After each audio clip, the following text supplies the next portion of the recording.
ফারুক ভাই কাঁঠাল খাইতেছেন চুলার গাড়া ইসা কেমন লাগতেছে? একবার সুস্বাদু ভাই। এটা কি একবার কাজ পান না কাঁঠাল কাঁঠাল এটা কি কাঁঠাল? এটা কি অমৃত? ওরে আল্লাহ রে, এত টক কাঁঠাল।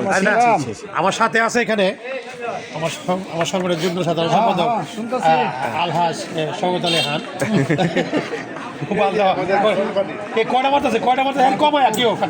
এই কাঁঠালের কালারটা তো নিশ্চয়ই দেখতে পাচ্ছেন, আকারে খুব ছোট, কিন্তু যে সবচেয়ে বেশি হাইতে কাঁঠালের যে কুশগুলা যে এত মিষ্টি, আমরা প্রথমেই শকুল ভাইয়ের কাছ থেকে জানতে চাইবো কাঁঠালের কুশগুলা কতটা মিষ্টি, কতটা সুস্বাদু।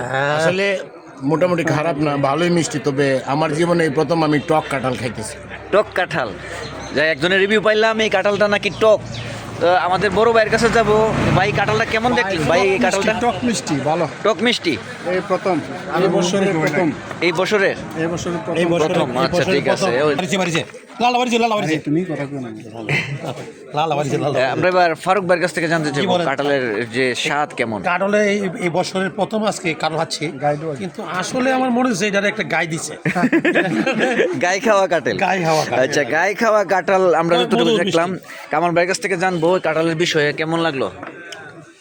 আসলে আমরা চণ্ডীবের মাতা বাজারের কাছে প্রথমে ভাত খাইলাম, এরপরে এই যে কাঁঠাল নিল।